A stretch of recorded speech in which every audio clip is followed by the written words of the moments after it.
bank digital.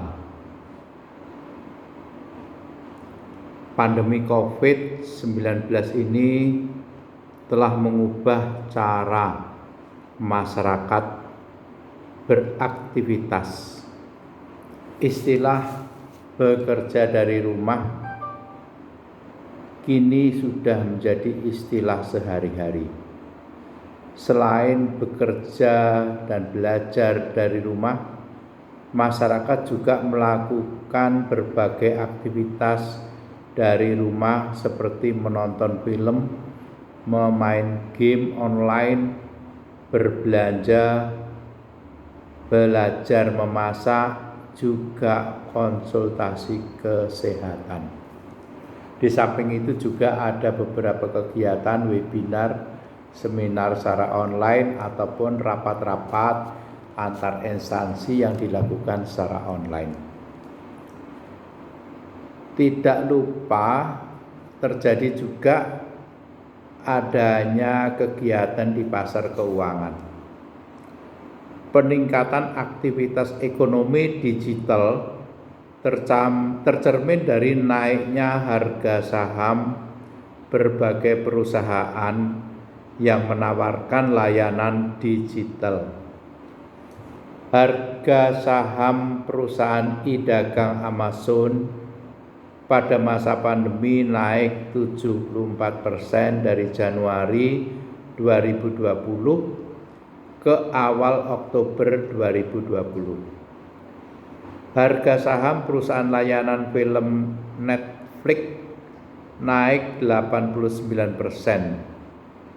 Saham penyedia layanan konferensi video Zoom bahkan sempat naik 800% pada tahun 2020. Pada masa pandemi ini, aktivitas pembayaran dan investasi keuangan juga dilakukan dari rumah. Belanja dari rumah membutuhkan fasilitas pembayaran online. Harga saham perusahaan teknologi finansial atau Techfin, PayPal meningkat 175%. Kapitalisasi pasarnya mencapai 305 miliar dolar Amerika atau sekitar 1/4 dari produk domestik bruto Indonesia. Stripe, perusahaan aplikasi proses pembayaran yang didirikan 11 tahun lalu, nilai kapitalisasinya kini 95 miliar dolar Amerika, naik 3 kali lipat selama pandemi. Melejitnya harga saham perusahaan ekonomi digital tersebut juga menular ke negara kita. Namun perusahaan ekonomi digital Indonesia sebagian besar masih pada tahap pendanaan oleh investor privat dan belum masuk ke bursa efek. Para investor pun mencari emiten perusahaan atau bank yang bisa masuk kategori ekonomi digital. Investor retail tergoda membeli saham-saham perusahaan dan beberapa bank yang mengaku menjadi perusahaan dan bank digital. Kenaikan harga saham bank-bank kecil di Indonesia yang mengaku bank digital memang luar biasa. Ini karena adanya ekspektasi atau harapan bahwa bank digital akan berjaya pada masa depan. Kita lihat kapitalisasi pasar Bank Jago sudah mencapai 209 triliun, melewati kapitalisasi pasar Bank BNI digabung dengan Bank BTR Bank CIMB Niaga, Bank Danamon, dan Bank Panin. Walaupun secara total aset Bank Jago jauh di bawah bank-bank tersebut. Contoh lain, kapitalisasi pasar bank digital BRI Agro sudah mencapai 50 triliun.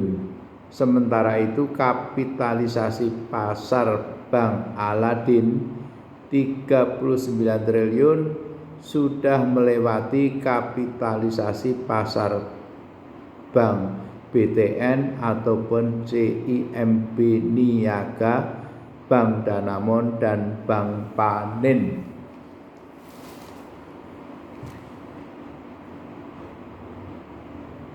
Ekspektasi laba. Menurut teori keuangan, harga saham adalah cerminan dari ekspektasi terhadap kinerja laba perusahaan. Apakah laba bank digital dalam 10 tahun ke depan akan bisa menyalip bank konvensional? Bank digital menyasar generasi yang terbiasa dengan perkembangan teknologi, yakni generasi milenial. Generasi milenial tersebut karena masih berusia muda, biasanya mereka belum punya uang yang banyak dan mempunyai sumber deposit di bank. Namun 20 tahun ke depan generasi milenial ini sudah jadi profesional bergaji tinggi atau pengusaha mapan.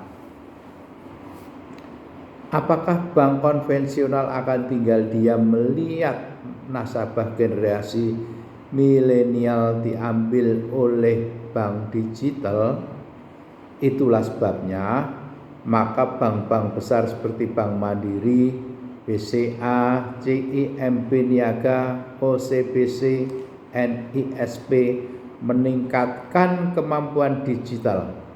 Jika nasabah bank besar bisa bertransaksi deposito, jual beli saham, beli asuransi, beli reksadana, ambil kredit kendaraan bermotor, kredit pemilikan rumah melalui genggaman di telepon seluler, mereka tidak akan pindah ke bank lain. Di lain pihak, bank kecil yang menyatakan diri menjadi bank digital sebenarnya tidak mudah menggait nasabah dalam waktu singkat.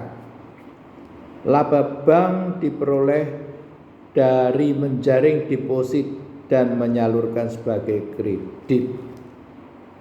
Laba bank juga diperoleh dari pendapatan non bunga, misalnya menyediakan jasa transfer, konversi valuta asing, layanan investasi. Karena itu, bank digital berusaha bekerja sama dengan pihak lain dalam rangka membentuk ekosistem, misalnya ekosistem e-dagang, layanan transportasi, ekosistem petani, dan pengusaha mikro. Dengan terbentuknya ekosistem tersebut, diharapkan nasabah akan membuka rekening bank dan melakukan berbagai transaksi di rekening tersebut. Dua bank besar BCA dan BRI agar bisa fokus memilih strategi membangun anak usaha bank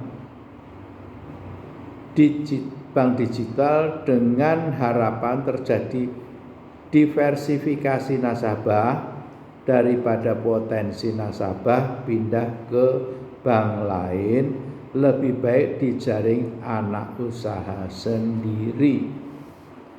Pada prinsipnya, bank digital adalah bank tanpa layanan kantor cabang tanpa layanan ATM.